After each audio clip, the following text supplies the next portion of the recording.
Olá! Você também tem uma certa dificuldade de se identificar com as princesas da Disney, porque a maioria delas, elas sempre se apresentaram muito passiva e só à espera de um príncipe encantado? Eu sempre tive dificuldade, até encontrar a Frozen, né? A Frozen, eu acho que não é à toa que ela conquistou o mundo, porque ela veio mostrar uma outra forma de ser princesa. Apesar de eu ainda ter um pouco de dificuldade de falar princesa, né? Mas eu acho que ela veio muito para isso, e não é à toa, né, que ela quebrou um pouco esse conceito de que só se era princesa se você fosse passiva e casasse com um homem, porque na realidade o complexo da Cinderela é esse, né? É o que elas viviam, as mulheres viviam. E essa onda de feminismo, né? Ela vem para poder combater um pouco isso, né? As mulheres podem não ter um marido, não ter um príncipe, e tá tudo bem, né? Como as mulheres também, elas podem trabalhar fora, né? Que na época as mulheres eram vistas como seres que só podiam ficar dentro de casa. E tá tudo bem, né? Então eu acho que ela ganha esse universo, né, de aplausos, não é à toa, porque ela realmente vem para mostrar as possibilidades e dentro da liberdade, né? Então acho que isso é o que mais meu coração flechou quando eu assisti a primeira vez o filme, o desenho, o filme, né, Frozen, e eu tive o prazer e a oportunidade de assistir Frozen 2 e também Minha Mãe é uma Peça 3. Eu assisti na mesma semana. E é engraçado porque assim, muita gente acha esses filmes infantis. E se a gente não parar para refletir sobre o filme, ele fica só na superficialidade mesmo, né? No lúdico, nas cores, na música. Ele perde a profundidade que eles têm, porque esses filmes eles são criados com temas muito importantes e são lições de vida, né? E a hora que eu assisti com os meninos, nós fomos com uma coleguinha deles da sala, a Yara e a Daiane, mãe deles. E durante o filme a gente não consegue, né, fica olhando para as crianças, né, porque pede isso, pede aquilo. Então quando eu saí do filme, eu achei o filme bom. Eu esperava mais. Até que eu cheguei em casa, né, e aí aqui eu fiquei pensando sobre o filme, refletindo, vivi a minha catarse em casa. E eu vi o tanto que esse filme ele é tão bom e ele é tão profundo e ele aborda temas assim extremamente importantes, e eu fiquei mais feliz ainda porque na mesma semana eu assisti Minha Mãe é uma Peça 3, mas aí eu fui sozinha, e são filmes completamente diferentes, né? Eles têm classificação diferente, foram feitos em país, produção, direção, atores, tudo muito diferente. Mas são filmes que abordam 3 temas super importantes e não abordam superficialmente, abordam mesmo. São temáticas dos 2 filmes e que tem tudo a ver com Mãe Livre e Feliz. Então eu fiquei muito feliz mesmo de poder saber que tudo aquilo que eu tento colocar aqui, né, para compartilhar com todo mundo que me segue, que está aqui, né, podendo ver, são coisas realmente importantíssimas para a nossa vida. Não são coisas só de alucinação que eu tenho, né? Então eu fiquei muito feliz mesmo. Eu falei, gente, que bacana que o mundo está indo para esse caminho. E os 3 temas são autoconhecimento, claro. No filme A Frozen 2, né? A Elsa e a Anna, elas lidam com o autoconhecimento. E é tão interessante que a Elsa, eu não vou contar nenhum dos 2 filmes, tá, gente? Não precisa se preocupar, não. Mas a Elsa, vou falar só umas nuances mesmo. Ela, quando ela está vivendo o autoconhecimento, ela fala, né? Estou escutando uma voz, me guia, porque eu sei que essa voz, ela vai me levar para um lugar que não é ruim. Ela vai me levar para um lugar onde eu vou me transformar, onde vai ter algo bom. Então me guia. E ela segue a intuição dela. E tem uma cena também que ela fala, agora eu vou entender tudo o que aconteceu na minha vida. Agora eu vou entender tudo o que foi feito até agora. E eu acredito muito nisso mesmo, quando a gente faz esse processo de autoconhecimento, né? Porque o autoconhecimento ele não é uma coisa que você vai ter um diploma e tchau, né? Não, né? Ele é para sempre, a gente vive isso, vai vivendo isso em cada momento da vida da gente, né? Porque são etapas diferentes que a gente vive na vida. E é muito legal que ela falando isso. E a Ana também, quando ela vive o autoconhecimento, e as duas, quando vivem isso, estão sozinhas, sem barulho, porque eu acho que, pelo menos no início, né, para você poder se escutar, para você poder entender quem você é e você escutar a sua consciência, a sua vida, né, você tem que estar em silêncio mesmo. Eu acredito que no início a gente não pode ter nenhum ruído, né, e não pode ter nenhum barulho, porque a comunicação com ruído ela não funciona. Ela precisa ser limpa, ser clara, né? E quando a Ana vive isso é muito legal, e principalmente porque ela se torna, ela tem uns debates, né, internos muito legal mesmo. E ela fala muito que ela vai viver isso, ela vai enfrentar, que medo nenhum vai atrapalhar ela, e pode ir, que ela pode guiar ela, que ela vai.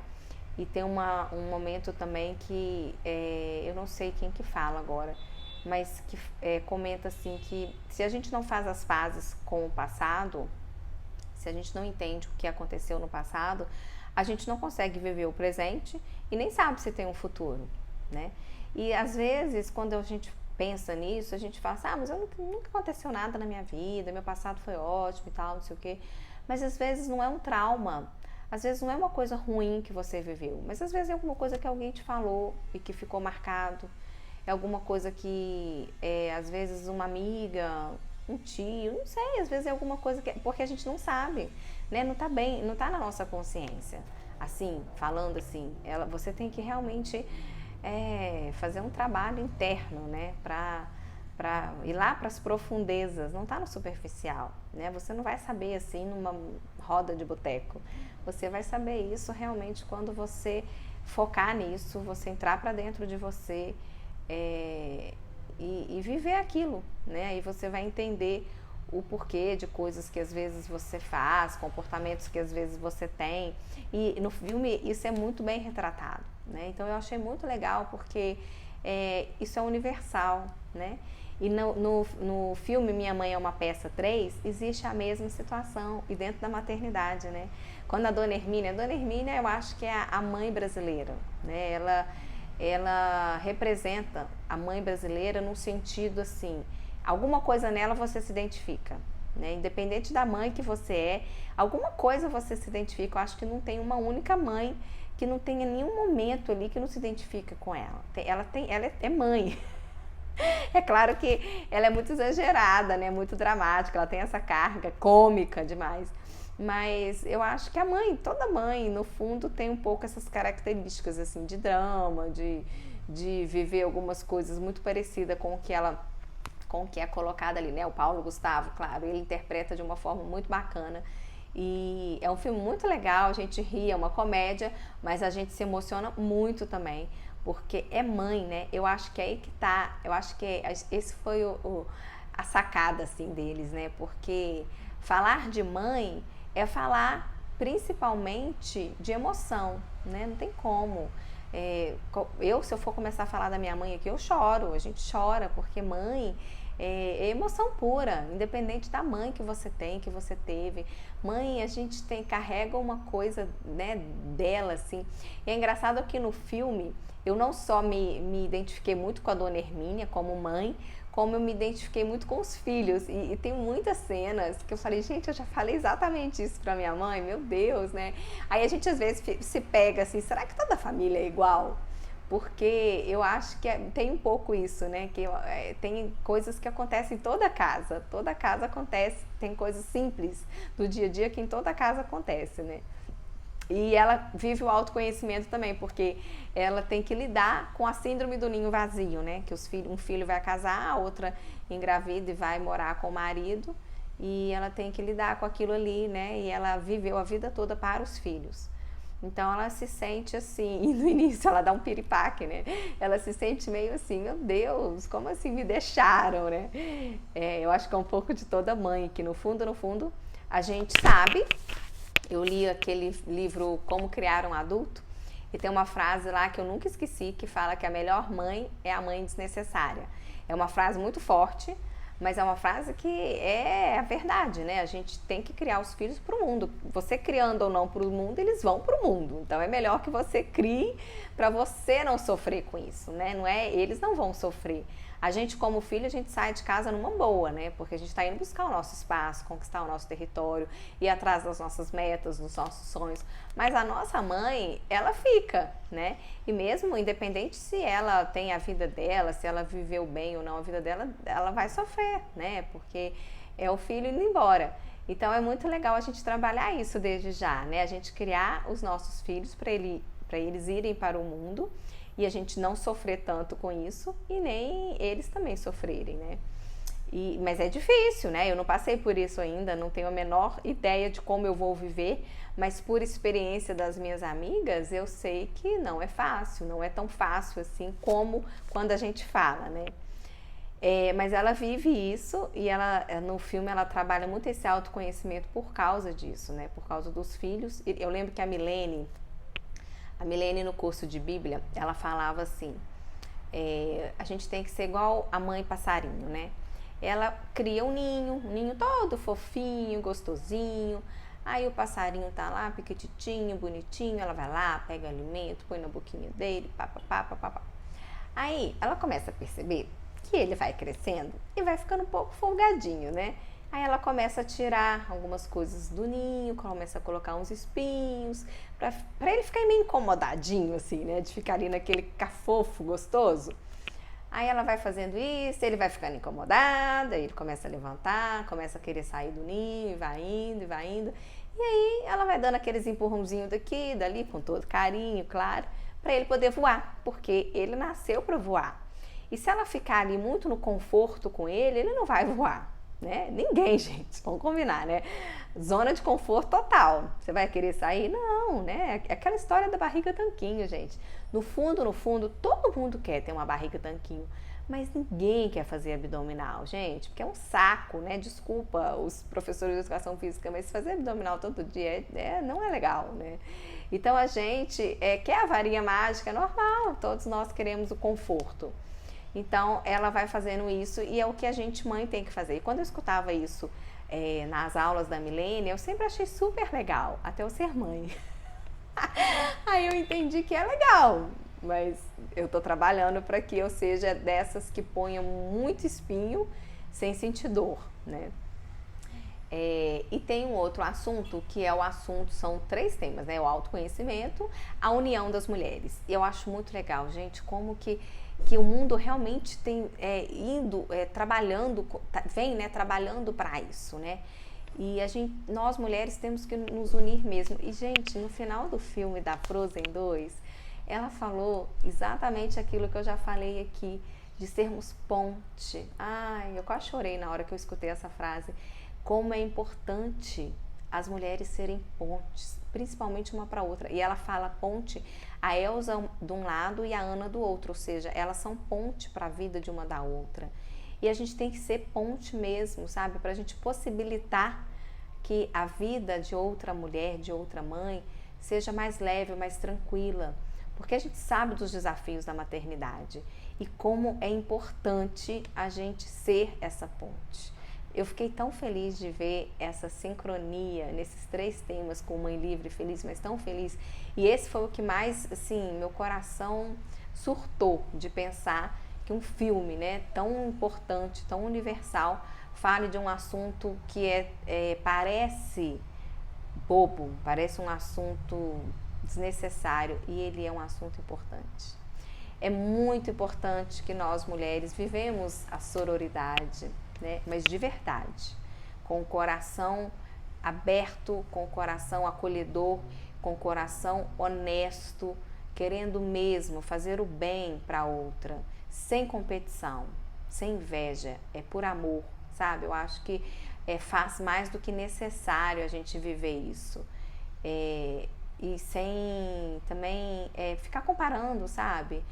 De verdade, se entregar para outra, ser honesta, ser verdadeira, sem colocar mais peso, sem mostrar sem julgamento, sem dedo, né, Não, gente, vamos viver a empatia, a compaixão, a bondade, com verdade, com amor, para poder possibilitar que a vida da outra mulher, da outra mãe, ela seja boa e não seja assim tão difícil, e aquilo que às vezes a gente já passou e que não foi tão fácil, a gente possa compartilhar, né?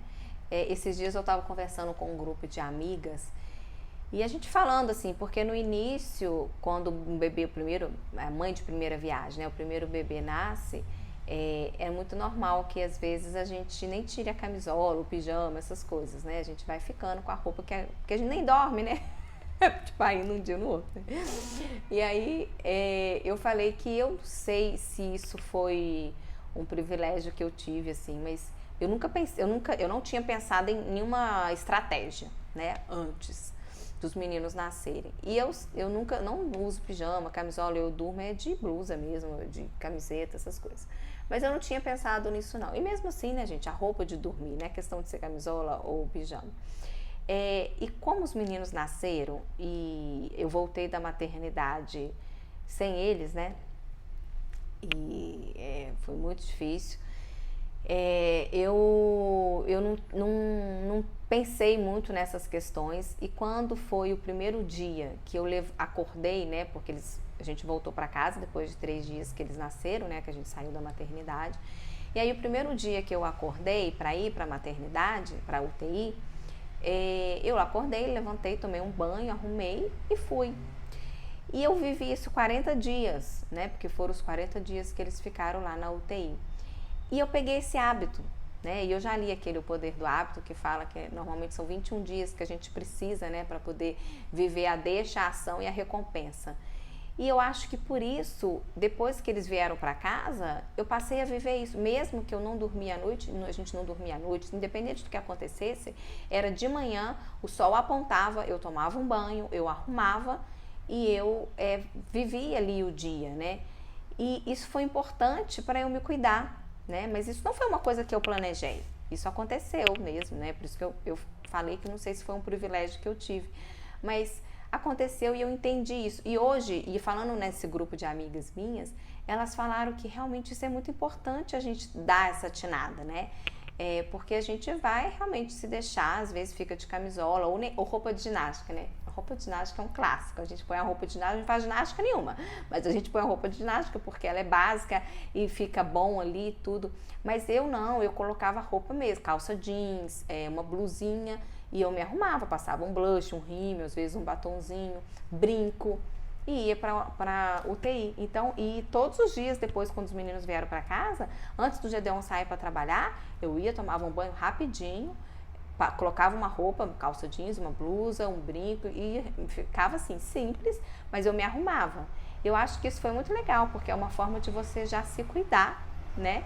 E se olhar, né? E me olhava no espelho e tudo. Eu acho que isso foi super benéfico. Então, e esse grupo de amigos que a gente estava conversando, elas falaram isso, olha, isso é uma dica interessante. Então, fica aí, né? Se for válido, tá ótimo.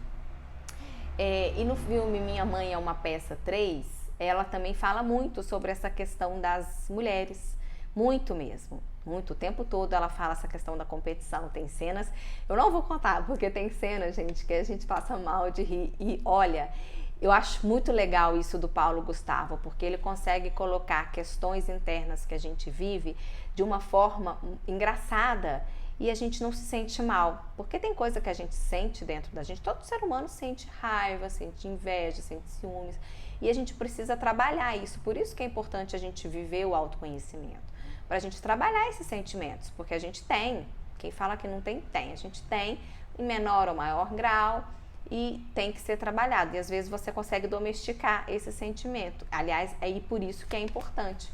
E o Paulo Gustavo, ele foi brilhante, porque ele trabalhou muitas questões que nós mulheres vivemos de uma forma cômica, mas de certa forma para a gente poder pensar, olha, a gente tem que trabalhar isso aí, vamos viver isso de uma forma melhor e tudo, senão isso vai dar problema, vai dar ruim, né? Então foi muito legal isso no filme. E o terceiro assunto é família, né? Não adianta, família é tudo, gente. Família é a base da vida. E no Frozen 2, as meninas, né, a Anna e a Elsa, elas elas têm que entender a família, né? Elas têm que entender os pais, elas têm que entender elas. É a família, elas têm que viver, entender e vivem aquilo de uma forma muito legal, né? Você vê que as duas, elas se amam mesmo, é um amor incrível que tem ali. E família é o amor, né? E tem o Olaf, né? Que elas pegam como... Ai, tem uma cena linda da Ana com ele. Como que esse amor, né? Quando você ama, tudo a vida é mágica mesmo, né? Quando tem amor envolvido. Então, família é a base.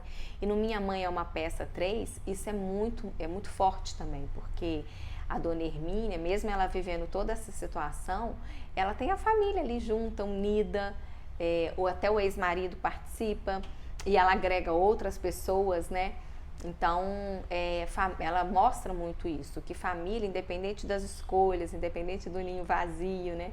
Independente de tudo aquilo que a gente vai viver, é a base. Família é família, né? Não tem jeito. A gente, por mais que a gente às vezes sente dificuldade, na época do Natal a gente vê tanta gente falar que não gosta de Natal porque tem que encontrar a família e tudo, mas Natal é família e família é Natal, né? É tão bom saber, ver a sua origem e entender que, independente das diferenças, se alguém te magoou, conversa com aquela pessoa, né, abre o coração. Acho que o diálogo é tão bom, né, pra gente resolver as coisas. E às vezes a pessoa nem sabe que você magoou ela, né? Você já reparou que às vezes a gente coloca drama em situações e que a outra pessoa nem, pra ela falou uma coisa assim, ao vento. E você tomou aquilo como uma, nossa, e aí você vai ver, nem tem nada daquilo, né? Então, família é tudo. Independente da família que você tenha, saiba que família é a base, é amor mesmo. Eu sei que toda família tem dificuldade, eu sei que porque somos pessoas muito diferentes, cada um tem um estilo de vida, cada um vai para um caminho. Às vezes tem uns que a gente tem dificuldade de lidar mesmo, que às vezes a gente acha que fulano é assim, assado, mas é família, né? Família nossos pais nos fizeram, e o maior desejo, eu acho que de todo pai, de toda mãe, é ver os filhos juntos, é ver os irmãos juntos, é ver eles se dando bem, é ver eles dando a mão quando precisa, é ver eles sem competir um com o outro, é ver eles com bondade no coração, né? Com essa união. Então, é isso, né? Isso que eu também tenho tentado passar aqui no Mãe Livre e Feliz, né? Através das mães que eu entrevisto, mostrar mesmo essa questão de autoconhecimento, de você entender o seu processo, entender o momento ali que você está vivendo na maternidade, passar também pelas entrevistas as formas de ser mãe, né? As possibilidades, essa ponte, né? De mostrar que tudo é possível, desde que aquilo ali faça sentido para você, que tenha honestidade, que tenha respeito, né? Respeito acima de tudo, amor e respeito acima de tudo. Eu falo muito isso, porque às vezes tem gente que interpreta, né, o que eu falo de uma outra forma, principalmente a liberdade. Não, mas tudo na vida da gente tem que ser íntegro, honesto, com amor e com respeito. Tem isso como base, como princípio, então tem a liberdade, então tem sentido, né? E uma outra questão é mostrar a família, né? Nessas conversas, nesses bate-papos que eu faço com as mães que me permitem, né? Que são uns anjos na minha vida. Eu aprendo muito com elas. Eu tento passar isso, né? Aqui o Mãe Livre e Feliz é uma forma de tentar ser um veículo de comunicação para todas as mães, para elas viverem esse processo da maternidade com muita leveza, com muita tranquilidade. Eu não sou a pessoa especialista, eu passo aquilo que eu já passei até então, mas eu procuro passar toda a minha rede de mães, que eu sou encantada, que eu admiro muito, todas as mães que realmente fizeram e fazem parte da minha vida e que de alguma forma acrescentaram muito para mim, foram referência. Então, por meio delas, eu tento passar essa importância da família, né? Essa importância dessa base, desse amor, né? É o amor acima de tudo. Então é isso. Espero que vocês sintam no coração esse desejo de viver a família como o amor, como a base, viver o autoconhecimento como realmente uma coisa extremamente importante para a vida, para a gente não ser um rato dentro de um labirinto, né, que não sabe para onde vai. Acho que é no filme, né? No livro do Alice no País das Maravilhas, que tem uma frase que fala que se você não sabe para onde vai, então qualquer caminho tá bom, né? E não, meu desejo é que você saiba o seu destino, que você saiba para onde que você vai, que você... Inclusive, tem um livro que chama Todos os Caminhos Te Levam a Roma, que ele virou uma metáfora, né? Hoje em dia, muitos empresários, muitos líderes, muitas pessoas que trabalham com palestras motivacionais utilizam muito isso, né? Todos os caminhos te levam a Roma. E eu acho que a ideia é exatamente essa do Mãe Livre e Feliz. Todos os caminhos podem te levar à liberdade e com isso, consequentemente, a sua felicidade de estar vivendo aquilo que é o seu projeto. E a questão é você descobrir esse caminho, né? Você pode ir para Roma de carro, de táxi, de ônibus, de trem, de metrô, de avião. O veículo que vai te fazer levar até Roma, você vai ter que descobrir dentro de você. Mas todos os caminhos te levam lá, todos os caminhos te levam a essa maternidade livre, porque você vai estar vivendo isso de acordo com o seu veículo, né? Então é isso, um beijo, fica com Deus e até a próxima.